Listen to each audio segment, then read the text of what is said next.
$1.99 from the #1 in postpaid. Sa unang hirit, bisyong totoo ang unang hirit. Ang saya-saya sa unang hirit. Good morning once again mga kapuso. Alam mo talaga sinulit na namin ni Monica at ni Arn ang oras namin dito sa QC Memorial Circle. Oo, ayan. Kita-kita naman. Nakijoin tayo sa mga kids at pumunta nga tayo doon sa tinatawag ng Circle of Fun na pwede rin gawing destination ngayong Christmas. Oo, isipin nyo, babayad lang kayo ng 30 pesos sa entrance fee. Kapag kids ka before, well, if you're like a kid with less than 3 feet high, yung height mo, free ka. Pag senior citizen, free ka din. O, diba? Tapos yung rides nila, abot kaya rin naman kasi 30 pesos ang mga rides nila dyan. Yeah. Like, yung nakikita natin. So, din lang may mawindang kanilang Christmas. There you go. Yan yung squirrel actually, partner. O, diba? Good job. Oy! Ilan lang yan talaga sa mga pwedeng puntahan dito sa QC Circle this Christmas. Actually, whole year round, dude. Whole year round. Pero dahil ng Christmas season, everyday na sila open. I love it! Habang sumasakay kami dito, studio muna tayo. I love you. Merry Christmas, love you.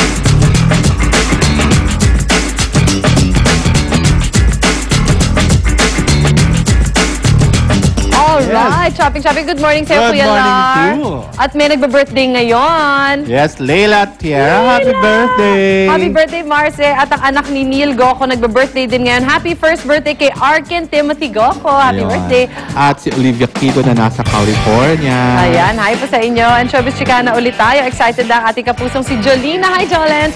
Sa very first Christmas niya bilang misis ng kanyang hubby na si Mark Escueta. Pero ang pinaplano nilang honeymoon mukhang mapopostpone muna. Bakit? Panoorin natin ito. Sama kami. Joy!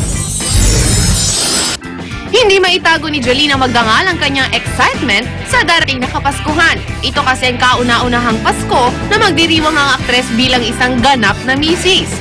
Pero aminado si Jolene sa nasa proseso pa rin siya ng pag-a-adjust sa kanyang buhay may asawa. Inuunti-unti ko na, like, kumbaga ina-assort ko na yung mga gamit. And ang maganda ron, hindi ako nakakaramdam ng pagkabugnot o hindi ako nakakaramdam ng pagka-hirap naman ito, hindi. Talagang na-excite ako kasi nandyan din palagi si Mark para kung anong tulong ang kailangan ko. Kwento pa ni Jolens, hanggang ngayon daw ay hindi pa rin daw natutuloy ang honeymoon nila ni Mark. Hindi, parang gusto nga na sana namin January. Para pagpasok ng taon, parang bonding na rin namin. Pero kung hindi man, sana kayanin ng pera. Kaya alam mo yung mga pumapasok na shows ng February. At kailan naman kaya nila planong magka-baby? Siyempre, mula nung kinasal kami, nakaplano na yun. Pero ayaw na lang nagbigay ng time. Kasi baka lalo hindi mangyari pagka pinipressure namin ang isa't isa. Kung ibibigay. Kung hindi pa, kahit anong gawin, walang mangyayari.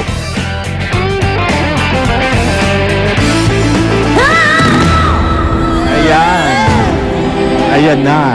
Ang hudyat. Oo na, at ito na ang ating latest update sa patindi na patinding tagpo sa Survivor Philippines Celebrity Double Showdown.